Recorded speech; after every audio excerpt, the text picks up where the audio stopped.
How are we doing today? We're looking back through the Doug's Dirt Diary archives to an event that I don't know if this has ever really happened before or after that, to be quite honest with you. This was a National Parts Peddler Swap meet.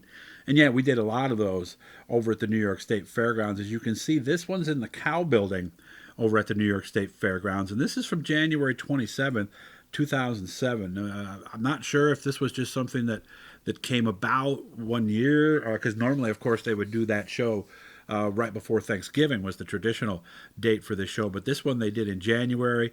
Wasn't nearly as big, obviously, as the other one. But this was more, I think, like we said, like a swap meet more than a an actual show like they had. And of course, these two guys they raced together a lot out at Canandaigua. Scott Benedict is on the right. He ended up getting into the parts business after that. He was a teacher, did like not shop, but what do they call it now? Like technology, I think, or something like that.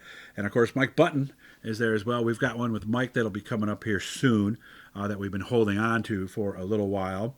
There's Tommy Jewell. Of course, if anybody's going to come to a swap meet ready to wheel and deal, it's Tommy Jewell. And here's how you can tell, because I was new at taking pictures, so you're going to notice a lot of them where there's soft focus like this right here. I just don't think I was holding them steady enough because, again, this was new to me. I had a digital camera that a friend purchased for me, and I was using that, and I just wasn't very comfortable with it just yet.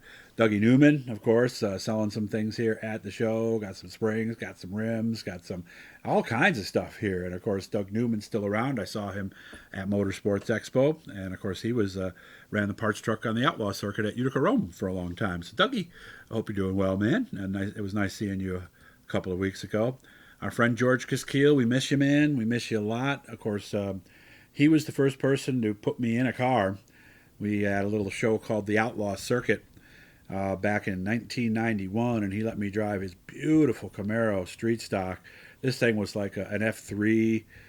It was beautiful, and I did so badly. It was such a humbling experience, and of course, George built chassis for a lot of folks after that. And of course, we lost him a few years back to cancer. So, George, we're thinking about you, man, and hope you're enjoying race cars upstairs, man. I really do hope so. And again, you can see that, like we talked about with some of the soft focusing here, must have moved the camera. Bobby Henry Jr. on the left, and I know this guy on the right. I can't think of his name. I haven't seen him around the racetrack for a lot, but I know that we did see him there for quite some time. Mike Watkins, of course, on the right. Mike can do a little wheeling and dealing too. So I don't recognize the guys. I recognize the guy on the left. I don't know his name once again.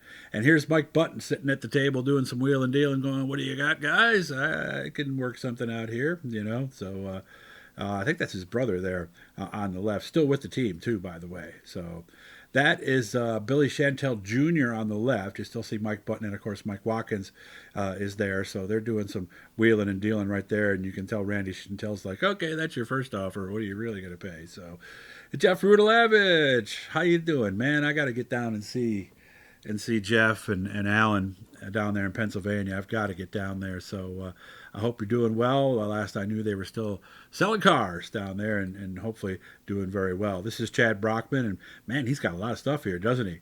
Rub rails and bumpers and all kinds of stuff, body panels. He's got a lot of stuff for sale in his particular booth at this. This one I liked right here because we I miss real stock cars, and I don't, I'm not, but like today's, there's not many. I mean, hobby stocks are as close as you can get to a pure stock car right nowadays. But the Monte Carlo, of course, another one of those cars that would go into the race car Hall of Fame. But this one here, I took a couple of pictures of because this thing was basically minus motor and transmission. And you know what they were asking for it? $2,500.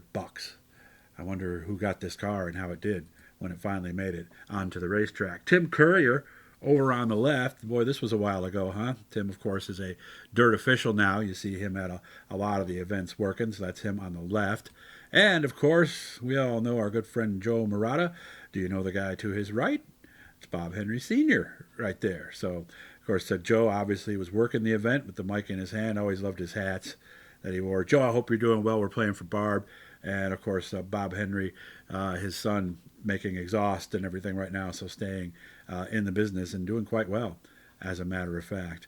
And our last photo here is our good friend Mel Thomas, and of course they're selling videos. We're going to see some videos. They're going to let me use some of them from back when I raced in 2011. So we're going to have some of those up soon. So make sure to check them out. And of course, all kinds of old stuff. If there's particular racetracks, from way back in the day, Brewerton in 2006 on July 3rd, I'm sure they've got it.